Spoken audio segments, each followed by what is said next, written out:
अच्युतं केशवं कृष्णदामोदरं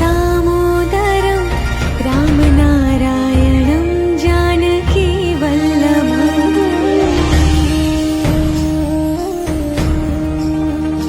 अच्युतं केशवं कृष्णदामोदरं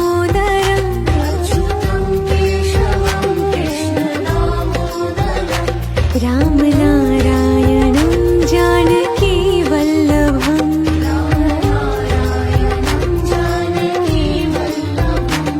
कौन कहते हैं भगवान आते नहीं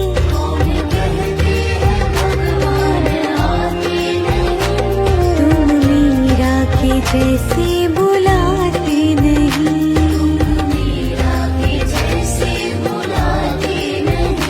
अच्युतं केशवं कृष्ण